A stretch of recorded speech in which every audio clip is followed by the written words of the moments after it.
Muy bien, por supuesto, decía que también la atención está puesta en la responsabilidad de cada uno de nosotros y cómo impacta esa responsabilidad individual en lo colectivo. En cada una de estas actividades, Nicolás, que venís Ujú. detallando, las reuniones sociales, claro, es muy difícil controlar la cuestión de las actividades sociales que acaban hoy de prohibirse, ¿sí? A partir de las 0 horas del viernes, pero se entiende que no es recomendable reuniones en las viviendas particulares, digamos, de amigos, familiares, etcétera, o al aire libre se permiten hasta 20 personas. ¿Cómo se controla esto? Es más que nada apelar, ¿no?, a la responsabilidad individual de cada uno de Lo nosotros. venimos diciendo desde el Sí. primer día, Feli. Cualquier plan o estrategia sanitaria tiene un componente central que es el comportamiento de las personas. Hay un lugar al que el Estado no puede llegar, que es adentro de tu casa.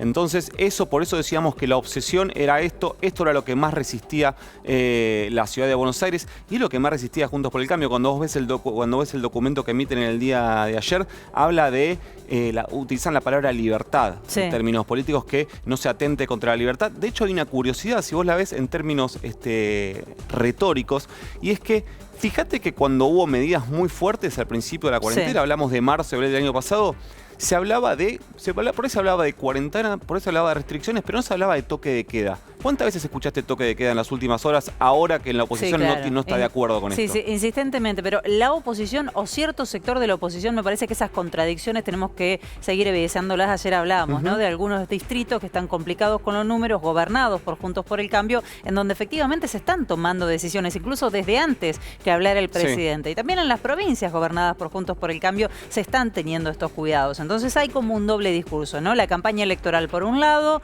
boicoteando las medidas sanitarias, esto ya lo vimos también el año pasado, pero por el otro lado, cuando les toca gobernar como opositores, la historia es otra. Algo importante para sumar, y es la prohibición de los viajes al exterior en grupos, ¿sí? Hablaban de viajes de egresados, grupos de estudios. Hubo antecedentes muy malos con grupos que llegaron de otros países con muchos contagios y que además viralizaron justamente el virus a niveles estratosféricos. Y una de las cosas que se evaluó en el día de hoy, finalmente no quedó incorporado, era la prohibición de viajes al exterior. Por ahora se van a mantener. También se evaluó el turismo interno, por ahora se mantiene, pero lo dijo el presidente Alberto Fernández recién. Estas son las medidas que hay hasta ahora.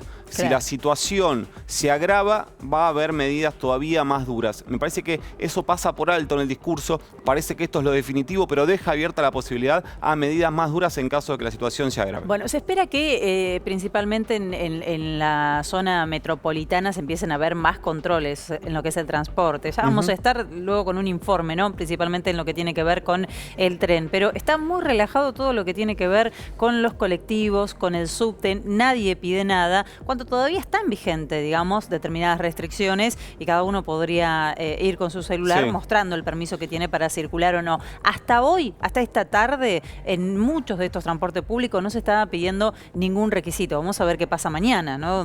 O qué pasa el viernes, efectivamente. Sí, exactamente. Yo quiero ser honesto con esto. No utilizo el transporte público desde el año pasado porque tengo la suerte y la posibilidad de poder manejarme en auto, pero las personas que viajan, que utilizan el transporte público, sobre todo en el área metropolitana, en el último tiempo, cuando ya la apertura comercial y económica es plena, hemos visto imágenes, pero accedes a redes sociales. Hace un ratito un amigo mío publicó una foto del subte volviendo a trabajar, una cosa inadmisible, completamente inadmisible. Así que me parece que una novedad, o no tan novedad, más bien como algo vintage hoy en términos epidemiológicos, pero que va a volver, es la app, ¿sí? La app Cuidar, empezar a bajarla y empezar a actualizarla, sacar los permisos, porque al menos la disposición, esto es lo que dicen tanto la Ciudad de Buenos Aires como la Provincia de Buenos Aires, es fortalecer los controles en el transporte público, que, una aclaración importante, dentro del personal esencial que va a poder acceder está todo el sistema educativo. Esto es docentes, pero también alumnos y también, lógicamente, madres y padres que se trasladen con chicos y chicas a las escuelas. Quienes ya la tenían descargada en sus celulares no tienen más que actualizarla. Sigue vigente, digamos, para el momento en que se les pida.